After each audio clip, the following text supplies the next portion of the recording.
श्रीरामଙ୍କ पताका चिन्हवाकु नै उपजिला विवाद। धर्मद्रोही भिआईले हिंसा। एकाधिक गेरुआ पताका चिरी देबारु केन्द्रापड़ा कटक सीमांतरे लागि रहिला सांप्रदायिक हिंसा। एकाधिक थानार पुलिस परिस्थिति को आयत्त करबाकू चेष्टा जारी रखिछन्ति।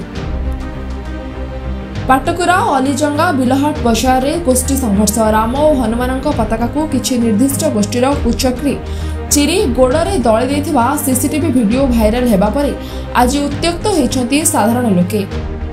तेंडाकुड़ा बिलहाट और आलीजंगार बासिंदा मिलित भावरे कुदानगरी थाना, किसान नगर, पाटकुरा और नेमाल थाना रे मिलित भाव एकाधिक अभियोग करथिले।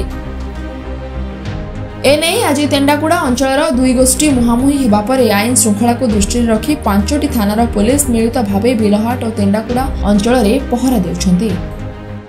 राम मंदिर निर्माण सकाशे पताका नकरा से पताका को किसी लोक राति फाड़िकी गोड़ तले चापी दादागिरी रकम कर पुलिस थाना एफआईआर दि जाता। पुलिस किसी एक्शन नौनी एत कि 7-7टा भ्यान आसी केशनगर कतरू पाटकुरा जाके भ्यान आसी एत जाए किसी एक्शन ना, खाली पुलिस बुलूची।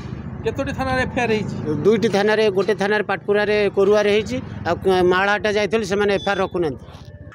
आमर कुदानगरी थाना भारत आईआईसी को आसीलु एक लिखित अभियोग करने जार कारण हो गत 7 तारिख विलंबित राति किसी असामाजिक युवक जो मैंने आमर जो प्राण प्रतिष्ठा करा प्रभु श्रीरामचंद्र गत 22 तारिख से अभिप्राय आमे मैंने किसी साजसजा करूँ प्रभु श्रीरामकर फोटोचित्र आमर किसी धर्मीय पताका जहाँ को से असामाजिक युवक मैंने विलंबित राति काढ़ी फोपाड़ी देवा सह विभिन्न नाल द्वारा पकाई आम खबर पाइलु एवं बजार किसी सीसीटीवी फुटेज कैमेरा चित्र जाना पाइलु जे सेमानंकर घर हूँ तेंडाकुड़ा अंचल कटकिया महल शहजाद बाबू और हबीब नामक 3 जन युवक एक काम करिसेंती एवं यार लिखित अभियोग नहीं आम प्रशासन द्वारस्थ होइछु एवं न्यायर अपेक्षार अछु।